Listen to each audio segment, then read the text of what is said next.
JFK must have been on drugs when he said, "Ask not what your country can do for you, but what you can do for your country." I mean, he must have meant well, but I don't think he thought that through. And he was astute. I'm sure he was smart. He was from a rich family. But you see what our country did for him, right? And so most people with any sense know that our government, or believe that our government was in on his assassination. So what did our country do for him? What has our country done for anybody except the interests and the needs of the top 15% or the top 1% of that? What did they do for Native Americans? What did the country do for Africans in Africa? What did the country do for all the immigrants that came here? The Irish, the Italians. They treated them like dogs.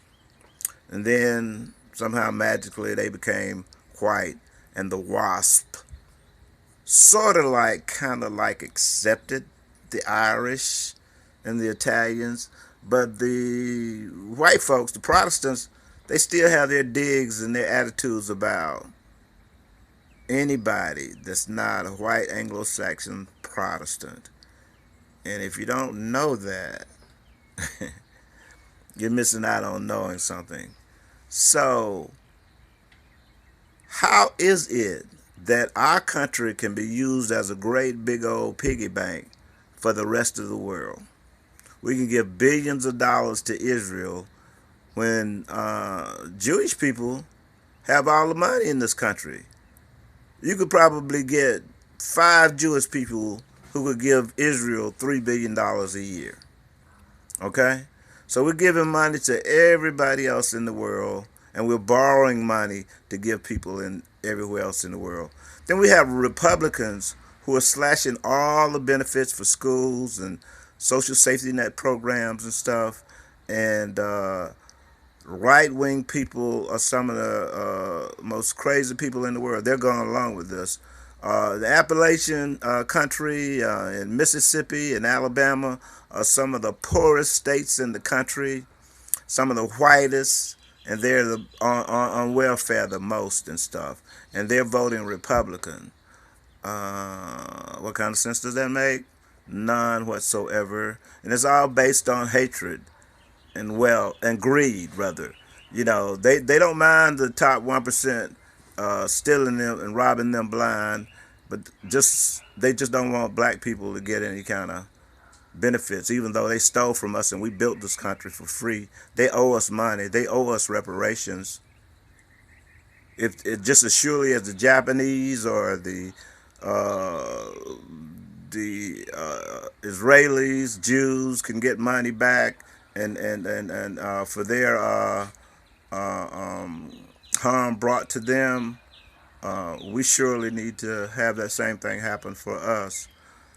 How is it that Canada can negotiate lower drug prices from drug companies and the United States won't or can't, does not want to? Um, and all these trade agreements, they aren't fair trade agreements because we come out on the losing end of it all the time and stuff. And it's basically to send jobs to in other places and a means to get cheap labor in other places for corporations. They make a pair of Jordans somewhere for maybe less than $2, and they come over here and sell them for $200 or $300. They aren't thinking this thing through with technology and automation and stuff like that, and robots taking jobs from people and all this stuff. So once all this technology make people obsolete, who the fuck is gonna buy whatever they're making, huh? Or maybe they're, just helping Armageddon come, fulfilling prophecy, and the rich motherfuckers think they're part of the 144,000 that are going to be left behind to enjoy the earth after Armageddon and stuff like that. So say they won't need anybody to fight and protect their ass, or technology will have made it so safe and secure for them. They wouldn't need police or armies and stuff like that. So maybe they have something up their sleeves. But how can we as Americans go for that shit? Ask not what you can do for your country, but what can the fuck the country do for us?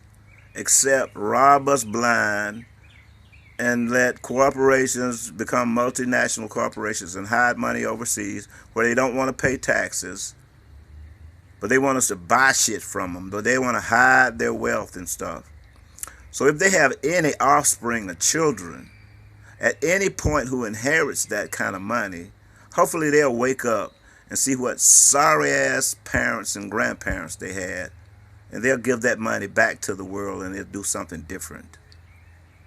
Maybe something catastrophic will happen that will wake their sorry, lazy, rich ass kids up, and they'll do something positive.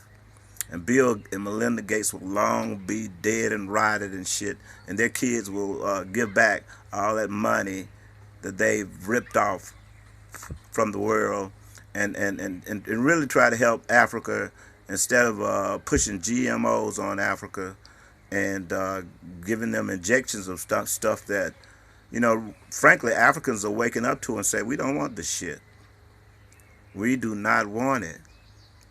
So how can most of the world ban GMOs and Obama sign a bill